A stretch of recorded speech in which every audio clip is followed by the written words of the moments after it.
दोस्तों, क्या आप भी उन जिज्ञासु लोगों में से हैं जो किसी कमाल के इंजीनियरिंग मावल को देखकर ये सोचने पर मजबूर हो जाते हैं कि इंजीनियर्स और साइंटिस्ट ने ये मुमकिन कैसे कर दिखाया।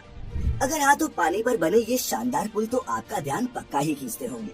कभी नदी पर तो कभी समुद्र के बीच कैसे सैकड़ों चैलेंजेस से पार पाकर इन नायाब विशालकाय पुलों को बनाया जाता है, जानेंगे मिलकर आज की इस खास वीडियो में। नमस्कार और स्वागत है आपका द मिस्टिका लाइन पर एक बार फिर।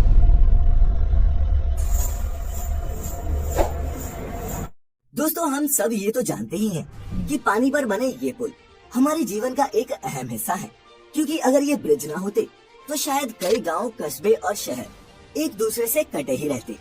इन ब्रिजेस की मदद से हम पानी के ऊपर से निकलकर अपना समय और ईंधन दोनों ही बचा लेते हैं।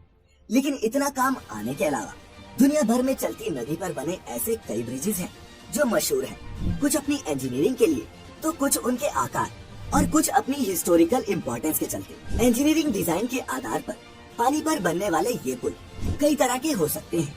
किसी भी ब्रिज का निर्माण जगह के आधार पर किया जाता है।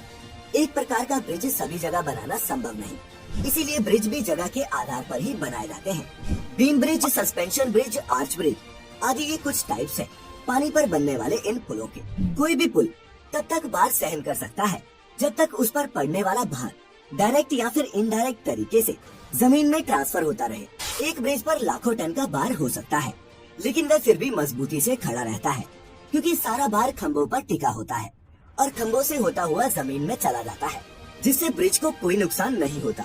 लेकिन दोस्तों, पानी पर बनने वाले किसी भी ब्रिज की सबसे बड़ी चुनौतियों में उसकी फाउंडेशन बनाना ही होता है, और पानी जितना गहरा हो ये चैलेंज भी उतना ही बड़ा होता है। फाउंडेशन मजबूत होना बहुत ज्यादा जरूरी है, क्योंकि आखिर ये पिलर्स ही तो होते हैं जिनके दम पर इस ब्रिज को स्थिर रखा जाता है। तो कैसे की जाती है इस फाउंडेशन को बनाने की शुरुआत, आइए समझते हैं। तेज बहाव वाले नदियों के ऊपर पिलर खड़ा करने के लिए इंजीनियर सबसे पहले एक स्ट्रक्चर बनाते हैं, और उसको बनाते समय पानी की अधिकतम और न्यूनतम गहराई, पानी के बहाव की गति, पानी के नीचे की मिट्टी, पुल का भार, पुल पर चलने वाले वाहनों का भार आदि बारीक से बारीक चीजों का हिसाब रखा जाता है। इसके बाद पुल की नींव का प्रकार तय किया जाता है, जिसके हिसाब से नींव बनाई जाती है। इस नींव को कॉफर डैम कहते हैं। पिलर बनाने के तरीके के हिसाब से कभी कॉफर डैम का स्ट्रक्चर सर्कल में होता है तो कभी स्क्वायर में। अब सवाल ये है कि आखिर ये कॉफर डैम बनता कैसे है। कॉफर डैम को बनाने के लिए स्टील के लंबे लंबे पीसेस एक स्ट्रक्चर पर फिट किए जाते हैं, जिसमें इन्हें सर्कल या फिर एक स्क्वायर शेप दी जाती है, और जब ये बनकर तैयार हो जाते हैं तब इन्हें पानी के अंदर डाल दिया जाता है। दोस्तों, इस स्टील के स्ट्रक्चर को मशीन की मदद से धीरे धीरे पूरी एहतियात से पानी के अंदर डाला जाता है, ताकि ये उसमें अच्छी तरह से सेट हो जाए। इसके बाद मोटर और पंप के जरिए इस पूरे स्ट्रक्चर के अंदर के पानी को बाहर निकाल दिया जाता है, जिस वजह से यहाँ पर एक सूखी खाली जगह बन जाती है। इसी सूखी खाली जगह पर फिर पिलर बनाने का काम शुरू किया जाता है, जहाँ कई सारे वर्कर लगकर इस जगह पिलर बनाते हैं। हालांकि हर जगह इस तरह से काम नहीं किया जा सकता।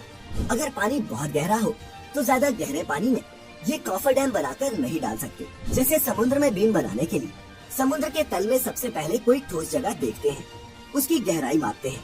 इसके बाद उस जगह पर बड़ी बड़ी मशीनों के द्वारा खड्डा किया जाता है, जैसे बोरवेल बनाते समय करते हैं। फिर उस बोरवेल में स्टील या फिर लोहे के मोटे पाइप डाले जाते हैं। फिर पाइप के अंदर का सारा पानी बाहर निकाला जाता है, जिसके बाद उस पाइप में सीमेंट और कंक्रीट का मिक्सचर भरा जाता है। जरूरत के हिसाब से एक से ज्यादा खंभे तैयार करके आपस में जोड़ भी सकते हैं, जिससे एक मजबूत खंभा तैयार हो जाता है। जैसे जैसे खंभे बनते जाते हैं वैसे वैसे उनके ऊपर रोड भी तैयार की जाती है। जब दो खंभे बनकर तैयार हो जाते हैं तब सबसे पहले बड़ी बड़ी मशीनों के द्वारा बड़े बड़े उन खंभों को जोड़ा जाता है, और ये सीमेंट कंक्रीट के ब्लॉक किसी दूसरी जगह पर तैयार होते हैं। ब्रिज का आधा काम बाहर कारखाने में किया जाता है, और आधा काम समुद्र या नदी जहाँ पर पुल बनाया जा रहा हो वहाँ। बड़े बड़े सीमेंट के ब्लॉक्स को समुद्र में ले जाने के लिए बड़ी बड़ी शिप्स को काम में लिया जाता है। वहाँ पहुँचने के बाद क्रेन के द्वारा इन ब्लॉक्स को ऊपर उठाया जाता है, और फिर स्टेप बाय स्टेप ब्रिज का निर्माण किया जाता है। वहीं दोस्तों, कई सिचुएशंस में फ्लोटिंग कॉफर डैम्स भी बनाए जाते हैं, जिसमें या तो उसके नीचे कुछ ऐसी मशीनें फिट कर दी जाती हैं जो पानी के ऊपर तैरती रहती हैं, या फिर जहाज की मदद से इन्हें एक जगह से दूसरी जगह ले जाया जाता है, जिसके बाद इन्हें रोटेट करके पानी के अंदर डाल दिया जाता है। दोस्तों, इस पूरी प्रक्रिया में काफी समय लगता है, और ये काम थोड़ा खतरनाक भी होता है, लेकिन दोस्तों जितने भी लोग इस तरह के काम में लगे होते हैं वो काफी प्रोफेशनल होते हैं, चाहे वो वर्कर हो या फिर इंजीनियर्स। सभी को इन कामों का काफी अनुभव होता है, जिसके बाद ही उन्हें ऐसे जटिल प्रोजेक्ट्स पर काम करने के लिए भेजा जाता है। क्योंकि अगर ये ब्रिज किसी नौसिखिए द्वारा बनाए जाए तो उसका खामियाजा कई लोगों की मौत से भुगतना पड़ सकता है। अब हमारे अपने ही देश के मुंबई शहर में स्थित बांद्रा वर्ली सी लिंक को ही ले लीजिए। इस 5.6 किलोमीटर लंबे स्टील के स्ट्रक्चर को इंजीनियरिंग का बेहतरीन नमूना कहा जाता है, लेकिन पानी के ऊपर इसे बनाना आसान नहीं था।